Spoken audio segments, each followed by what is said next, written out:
Shalom, shalom, bien-aimés dans l'Éternel, shalom, nous sommes très contents parce que tozali susu na bomoi lelo. Hallelujah. Mutu moko ayebaki te akozala na bomoi lelo soki na kondima te. Eza kaka na nzela na kondima ke totiaki motema ke tokozala na bomoi. Le Seigneur a permis que nous puissions être en bonne santé, en vie et que nous soyons listrés. Totanga makati na bato baza na bomoi molingami ezali sije monene ya kokumisa nzambe ezali pe miracle lelo na pokwa lelo to na ntongo ya lelo kokokana na ntango nini oyo okozwa maloba oyo selon l'ère à laquelle tokokabola maloba ya nzambe nzambe apambola yo nzambe apesa makoki nalingi ete obondela elongo na ngai oloba ete nzambe apesa biso makoki po toyeba kokabola liloba na ye. La parole de Dieu est spirituelle et nous devons toujours entrer dans les dimensions, la dimension spirituelle ou les dimensions spirituelles pour comprendre la parole de Dieu. Alléluia. Oh oui, molingami tokende biso nyonso tu. Tokende biso nyonso liboso epa na nzambe. Topusani. Merci mokonzi yozali nzambe biso totelaka motema. Merci mokonzi mpona bolamu na yo. Tomoni lisusu mokolo ya sika. Bamosusu tozali kokende kolala na kimia. Tolekisi mokolo na kimia. Bamosusu ata tolekisaki yango na pasi na maladi kasi tozali na bomoi. Yango ezali raison tokoki mpe kopesa yo. Merci tokoki kozala reconnaissant epa na yo mokonzi. Alléluia. Ntango tolalaki na butu toyebi te nini elekaki mokonzi na bomoi na pungi na biso. Toyebi te banani oyo balekaki nzambe. Alléluia. Toyebi te posa na bango ezalaki nini.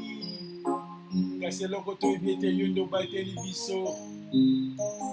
Otambusi biso nzambe. Totamboli na se na nguya na yo mokolo mobimba. Bamosusu bamoni liwa na mopanzi na bango kasi esimbi bango te. Bamosusu bamoni bakamion mosusu koperkite liboso na bango kasi yo bateli yo mokonzi kumbama na yo. Kati na maboko na yo nayekomi bomba sembola loboko na yo na bomoi na ngai. Kati na maboko na yo nayekomi bomba sembola loboko na yo na bomoi na ngai. Kolo Yesu, Yesu, yo kolo na ngai. Nakobanga lisusu te mikakatano. Nzambe ayebi nga nyonso akosuka. Kolo Yesu, Yesu, yo kolo na ngai. Nakobanga lisusu te mikakatano. ayebinga nyonso akosunga. Yo nde mobateli malamu, yo nde nzambe oyo asimba bomoi, oyo asimba makoki nyonso, oyo makoki eza na ebandeli te mpe eza na suka te. Yo nde likonzi oyo esimba bomoi na biso bisika totalaka. Yo nde esengo ya mitema, yo elikya, yo ntina ya kozala mokonzi na biso, totiki ntango na maboko na yo. Molimo ya kopesa biso makoki, tososola oyo ezali maloba na yo, totiki ntango na maboko na yo. Molimo ya kopesa biso makoki, tososola maloba na yo mpe tosimba yango po ete ozali nzambe atonda nguya. Na kombo na Yesu oyo eleki bakombo nyonso tolobi amen. Merci molingami, nzambe apambola yo. Toza na esengo vraiment ya kozala na yo elongo. Nzambe akumbama, nzambe apambola pona tango oyo tolingi kokabola maloba na nzambe. Ezali toujours plaisir pona biso esengo. Parce que Bible elobi ete esengo na makolo oyo ezali kokende kopanza sango malamu. Ata biso totamboli na makolo te, kasi makolo na biso ekomi na nzela na singa bisika bino bozali. Alors bien aimé, tobandaki koloba, tozo continuer sur le Saint-Esprit. Récemment eleki muke awa tolobelaki sur les dons spirituels. Tolingaki ete tozwa connaissance, tolingaki ete toyeba makambo nzambe atiango na Biblia po bana na ye bazwa connaissance. Nalobaki na bino ete verset oyo ezali verset ya pain quotidien, ezali verset 14 ya 4e épître ya Éphésiens. Esika o Bible elobi ete pour que vous ne soyez pas les enfants flottants à tout vent de doctrine et à la tromperie des hommes. Alléluia. Po ete bozala bana bazali kotepa te, po pe ete bozala bana oyo bakosami na makambo ya lokuta na bato. Yango wana tozali koyekola maloba na nzambe mokolo na mokolo, po ete maloba oyo epesa biso makoki ya koyeba malamu pe ya komibatela po ete makambo lukute koya bolimbisi. Bato ya lokuta pe bakoya koloba, kasi biso tozala blende ndenge tolobaka. Tozala bato makolo eza na se. Alors tolobaki sur le don, tolingi toloba sikoyo tobandaki déjà, n'est-ce pas? Tobandaki koloba sur le ministère. Alors, ministère dans l'église, tosalaki introduction nango, tolobelaki pona nini ba ministère eza na kati église, tolobaki ete esengeli to comprendre ete ministère selon Bible ezali nini. Na christianisme, ministère ezali service oyo chrétien azali ko accomplir selon un appel. Kanga esika wana malamu. Ministère ezali service oyo un chrétien azali ko accomplir par appel. Nzambe abengi ye pe apesi ye lotomo. Balobi yango na lingala lotomo, ministère. Yango nde bimisi mon ministre de Dieu. Alléluia. Ministre de Dieu. Alors, ministère ezali pe don. Molimo santu muto azali kopesa yango. Na nzela na Yesu Masiya azali kopesa yango na nzela na molimo santu okoki kosala yango ndenge yo olingi. Mais ezali pe don, mais don wana ezali différent na ba don spirituel. Au Bible lakisi biso les dons spirituels, totangaki yango na 1 Corinthiens 12 à partir du 9e verset. Apôtre Paul amonisi biso 9 dons où ils sont répartis dans 3 catégories. Dont il y a révélation, dont il y a inspiration, et puis dont il y a puissance. Mais sikoyo, ministère ezali dompe, mais don wana ekeseni parce que et soto lobi eza don pona nini parce que ezali eloko oyo molimo mosantu apesi yango bato ya ofele. Alléluia. Comprendre na sens wana molimo apesi yango bato ya ofele, asengi mutu mbongo te, apesi yango ofele. Mais don wana eza na particularité, eza na bokeseni. Bokeseni nango emonani esika nini? Na esika oyo ke non ezali appel, ezali ebiangeli, ezali vocation. Eza te mutu aye kaka boye te, parce que ministère ezali lotomo oyo nzambe apesi na bato po ba diriger église. Tango ozotala ba ministère ezali ko pointer directement ba dirigeant, ba oyo nzambe aponi po batambusa lingomba. Bato mosusu inspiré par molimo santu balobi ministère ezali lokola 5 sens na nzoto ya moto. Moto aza na makolo, aza na maboko, mais il y a les 5 sens autres lobaka, 5 sens ya vie. Alléluia. 5 sens ya vie. Ezali komona, koyoka, le toucher et ndenge toyebeli. Alléluia. Amen. Alors, eloko ya liboso na lingo retenir makasi ya mwana te différence na kati na ministère na don, ezali ke don ezali don du Saint-Esprit ezali epesami na ba membre ya corps, même ministère epesami na ba dirigeant ya corps. Zo yango na sens wana makambo mosusu tolobaka yango na bomoto, selon la manière des hommes po to comprendre yango malamu, parce que nyonso mibale ezali badon et ezali bongo. Alors ministère ezali comparé ndenge na lobi. Alors il faut comprendre que ozali tozali na différence que moto abengami na azu ministère azali na lotomo ekangami na ministère wana, c'est-à-dire aza na responsabilité na kati na lingomba po na ko diriger lingomba. Merci beaucoup. Alors nzamba sunga biso po to comprendre makambo malamu.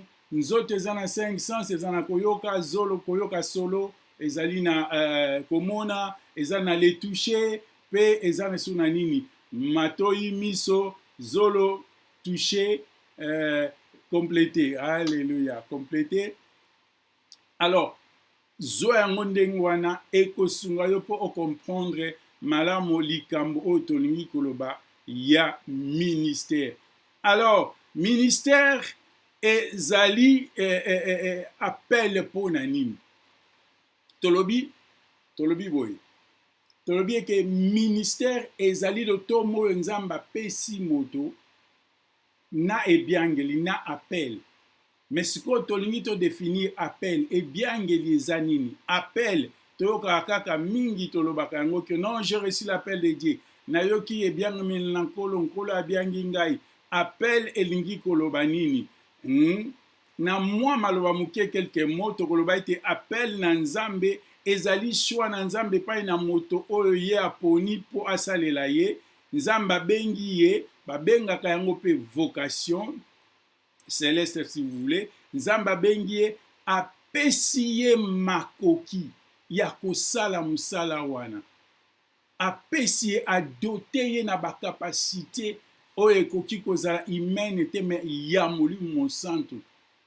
Apesi ye makoki po moto asala appel wana e po asala musala wana. Soko tangi na Biblia bolimbisi okomona ete mbala ebele nzambe azali koinsiste bato nzambe aponaki bamosusu ayebisi bango ete napona yo banda libuma mama, bamosusu akoyebisa bamama na bango ete non mwana wana aza na lotomo monene. Marie sokotali na annonce ya Yesu na Luc 2, Marie azalaki averti ete mwana oyo kopesa ye kombo Yesu Masiya aza na lotomo monene. Nzambe aponaki lokola moto, parce que so tolobi lokola nzambe, Yesu lokola nzambe akokaki koponama lisusu te, mais lokola ayaki lokola moto, nzambe aponaki ye po azalaki na mosala monene ya kosala.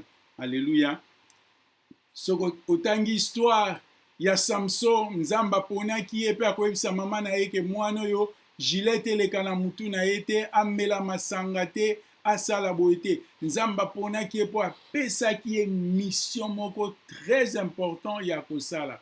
C'est ça l'appel. Nzamba akobenga yo Nzambe akobenga yo ndenge nini, Nzambe aponi yo na prédestination na ye, atie makambo kati na yo. Peut-être que soko Nzambe asungi biso tokolobela ndenge nini mutu akoki koyeba appel ya Nzambe, wana ezali likambo mosusu, okoki koyeba ete Nzambe abenga yo ndenge nini.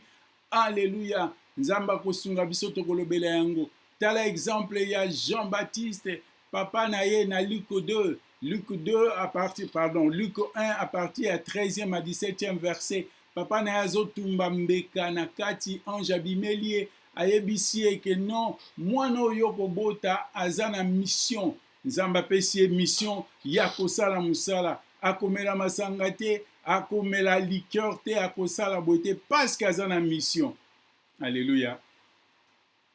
Lelo oyo basali na Nzambe ebele bakomi na bango komela masanga.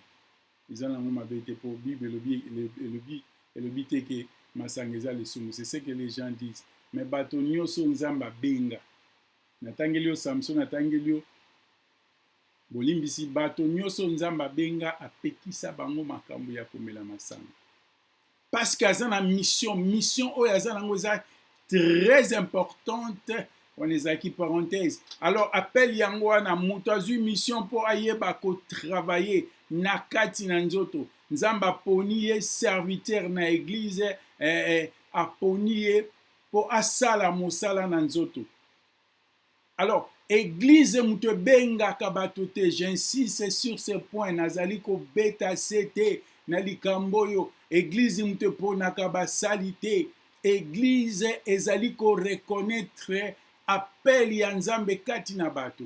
Kati na bato bazali ancien, Nzambe apesa bango esprit ya discernement.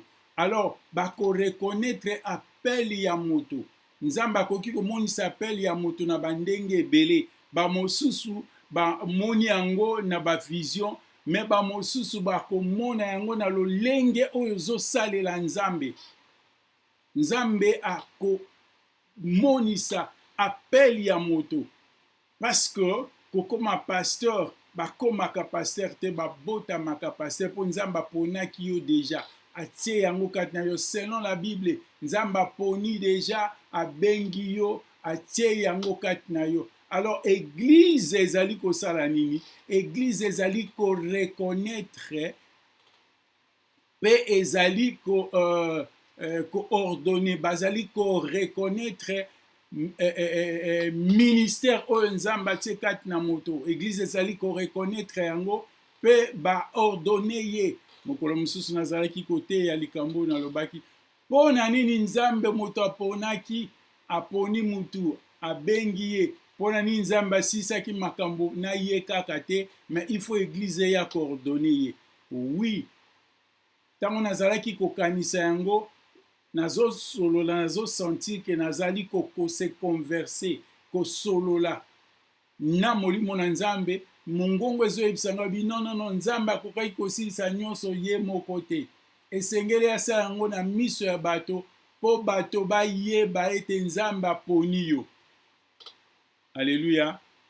Nzambe alandaki David na zamba. Po nini akendaki na zamba te David oindre kuna ka ebiske no banda lelo komi roi. Esuki nango wana. Il fallait baya na ye na miso bato, parce akozala roi na kati na bato.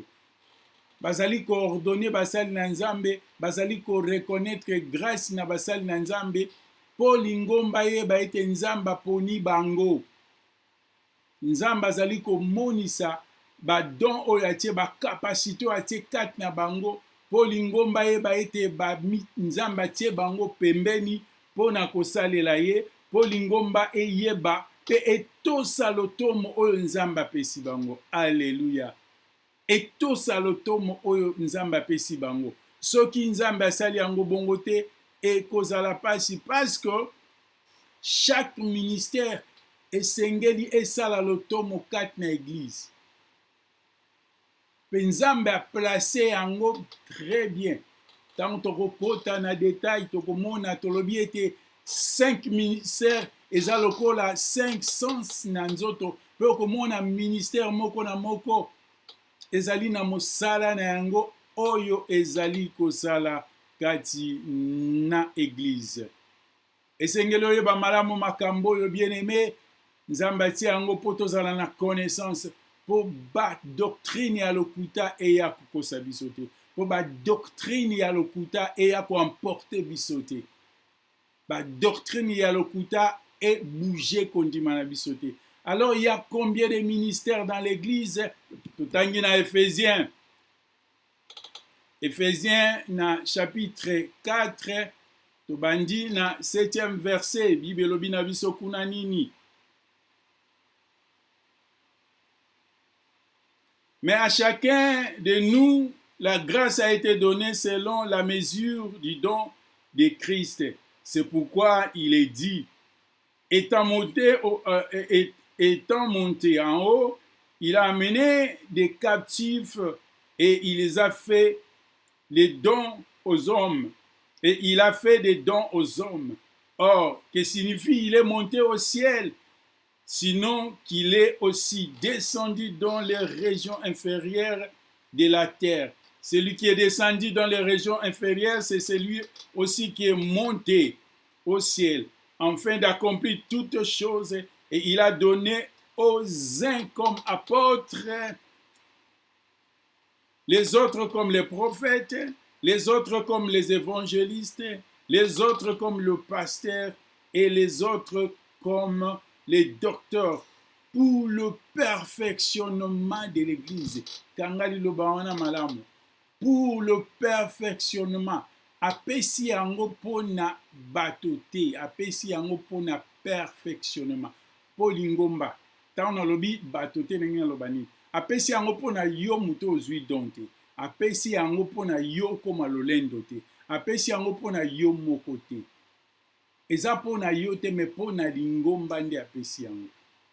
Alors tant moto nzamba bengi ye apesi edon moto wana akomi serviteur na lingala na lingaka mo oyo babi mombo esclave. C'est-à-dire moto wana aza su na choix te azo sala oyo bato balingi te mazo sala oyo nzamba lingi. Tant nalobi ke bato moto muto aponaka mutu te na volonté na ye ataba makabo oyo esengele monisa ke no moto wana aponami ezali te lelo yo bato babandi kopona bato. Il y a des pasteurs choisis par les hommes. Il y a les évangélistes oyo azana ye na likabo ya évangéliste te azana ministère moko évangélisation te na kati na ye mais baponi ye na bato batie ye wana po bakomble vide ya évangéliste. Ezana ba docteur oyo bato baponi bakomisi ye docteur. Ezana ba apôtre oyo bato baponi bakomisi ye apôtre. Mais ba oyo nzambe aponi apesi bango lotomo bazali reconnaissant bazali kotambola na kobanga nzambe bazali koluka volonté na nzambe parce que baponami na nzambe baponami na bato te. Alléluia.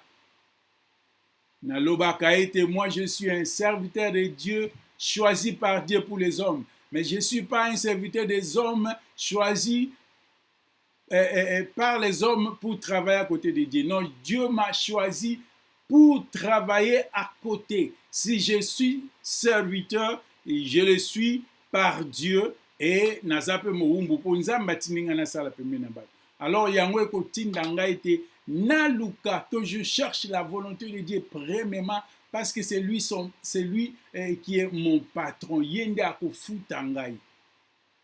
Yende akofuta. Alors je parlais des 5 ministères bien-aimés zonga. Keba na ba serviteur ya bato. Keba na ba serviteur ya bato. Posoko ba komisio oyo zalite. Okosala makasi ozala redevable. Sali ozana nyongo moto akomisa yo oyo zalite. Ezali kotia mobulu na église parce que tozali kotia bato selon ba ministère oyo biso tokanisi. Alléluia. Selon ba ministère oyo biso tokanisi tozali kotia bato. Alors tolobi boye, tolobi ete tozali na 5 ministères. 5 ministères. Tozali na prophète, tozali na apôtre, tozali na pasteur, tozali na évangéliste, tozali na docteur.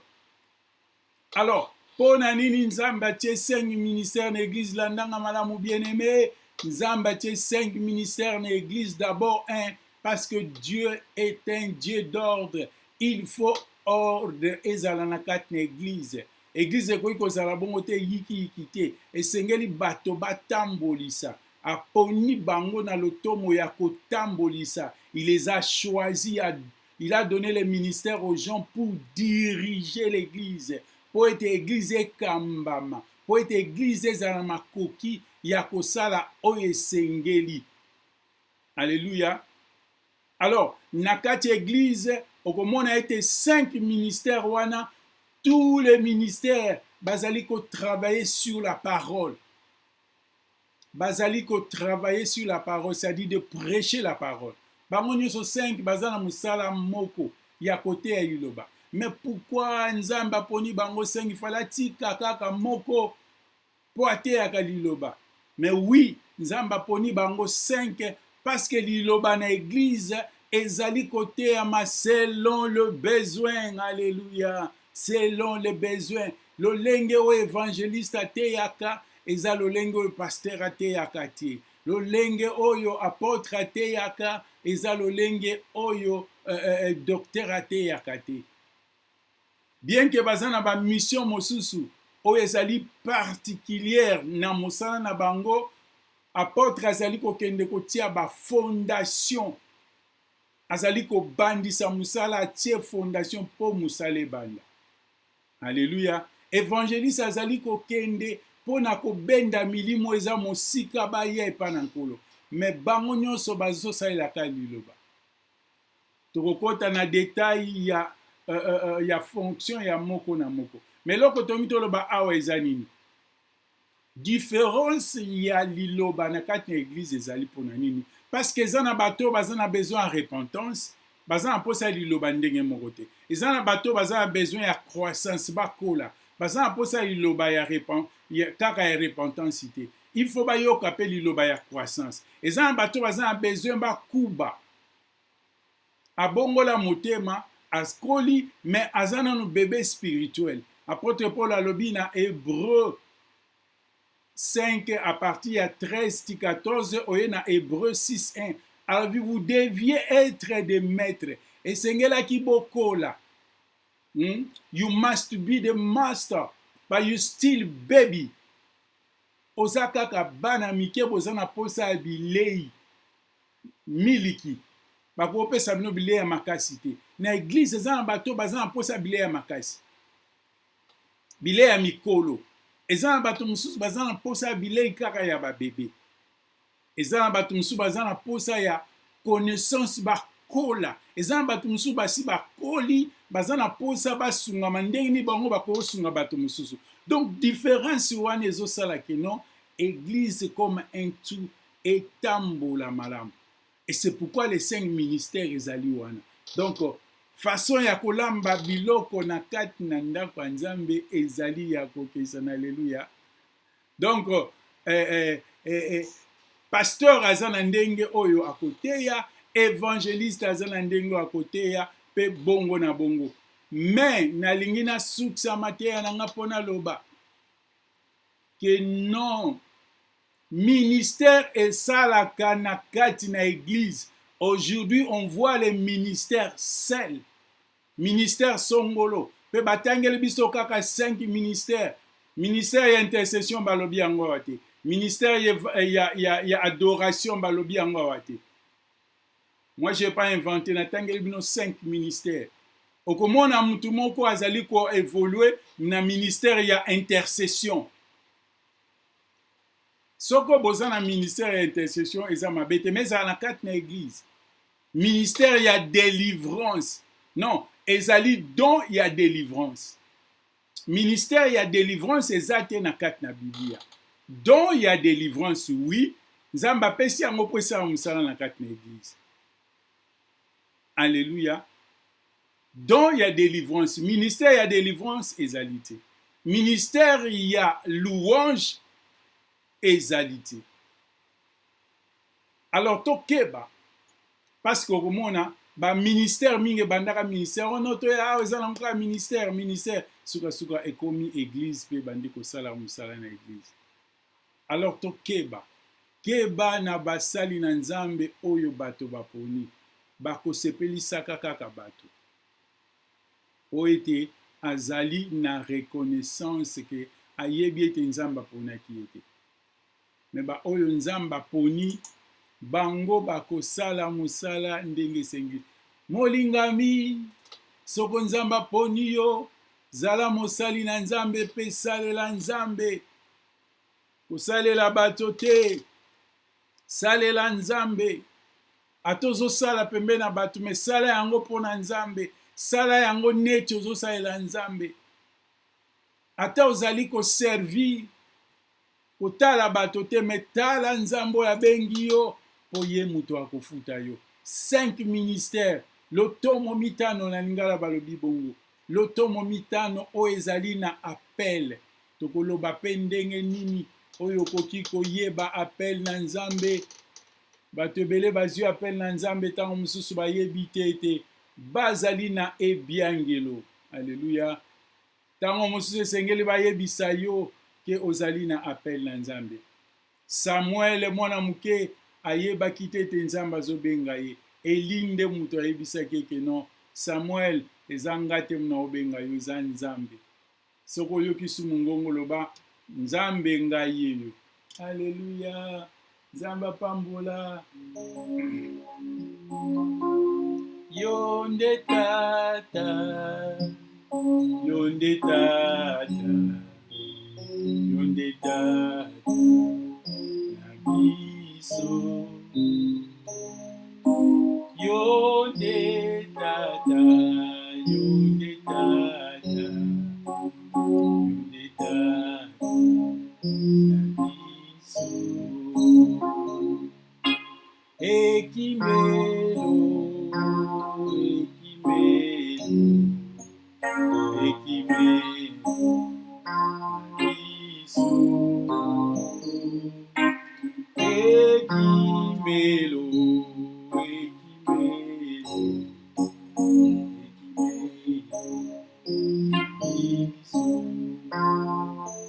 Yondenguya, yondenguya, yondenguya biso.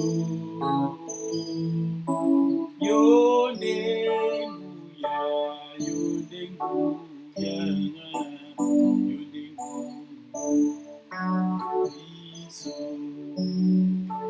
Mobateli, mobateli, mobateli na biso. Mobateli, mobateli, mobateli na biso. Yo makasi, yo makasi, yo makasi na biso. Yo makasi, yo makasi, yo makasi na biso. Mokonzi pambola liloba oyo ezo esika na mitema moko na moko nzambe. Liloba oyo esunga biso tozwa connaissance po tozala bana oyo bazali kotepatepa te. Tozala te ba oyo kondima na bango ezali koflote lokola mbonge, kasi tozala ba oyo bafandisi kondima na bango. Pambola liloba oyo esika nyonso ekokota emema kimia. Pambola moumbu na yo amemi liloba oyo petika ete connaissance oyo ezala partage ya mitema ya bana na yo. Na kombo na Yesu tobondeli bongo. Amen. Merci bien-aimé. Merci bien-aimé pona bolamu pe pona tango oyo o lekisi pona kolanda maloba oyo. Nzambe apambola yo. Tokomi na suka kabola maloba oyo na baninga. Pesa epa na baninga mosusu soutenir mosala oyo.